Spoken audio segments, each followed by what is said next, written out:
শহুরে হালচাল। ছোট্ট মেয়েটা দৌড়ে খেলতে চলে গেল।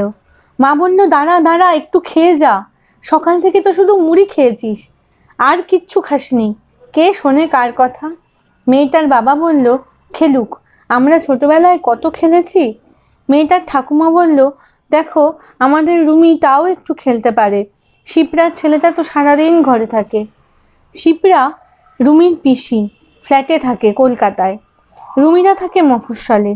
রুমির বাবা বলল, সারাদিন টিকাইটা মোবাইল নিয়ে বসে থাকে, কি নেশা হয়ে গেছে। স্কুল থেকে ফিরে আয়ার কাছে থাকে, ওর যা ইচ্ছে তাই করে। রুমির ঠাকুমা বলল, কলকাতায় যে কি ফ্যাশন, কেউ কারো সাথে কথা বলে না। মানুষের সাথে মানুষ কথা বললে আভিজাত্য নষ্ট হয়ে যায়, কে জানে বাবা। ছোট ছোট খুপড়ি ফ্ল্যাটে থাকে যেন রোবটের মতো, দেখা হলে মুখ ভেঁচকে একটু হেসে চলে যায়। বড়জোর কেমন আছেন জিজ্ঞেস করে। উল্টো রোকের লোকটা সবসময় বলে ভালো আছি।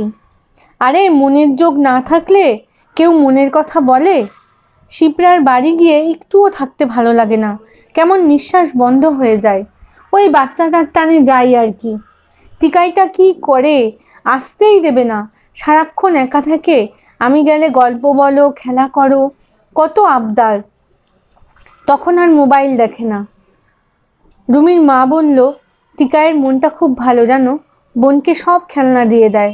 সারাদিন একা থাকতে থাকতে একটু জেদি হয়ে যাচ্ছে এই যা। রুমির ঠাকুমা বলল, ঠিক বলেছ, বাচ্চারা একটু জেদ করেই, কিন্তু খেলা নেই, ধুলা নেই, শুধু পড়াশুনো, আঁকা শেখা, তবলা শেখা, আর কত কিছু যে শিখবে তার ঠিক নেই। শিপ্রাকে বললে বলে, ওর ক্লাসের সবাই তো কত কিছু করে, ও তো শুধু আঁকা শেখে আর তবলা শেখে, তাতেও তো দুটো বন্ধুর সঙ্গে কথা হয়। সব টিচাররা বাড়িতে কিছু না কিছু করে নিয়ে যেতে বলে। শিপ্রা বাড়িতে থাকলেই বলে, এই হোমওয়ার্ক কর, যা তবলা প্র্যাকটিস কর, আঁকার টাস্কগুলো করে নে, টিচার আসবে। আমাদের যদি সারাক্ষণ এভাবে পেছনে পড়ে থাকতো কেউ, আমাদের কি আর ভালো লাগতো?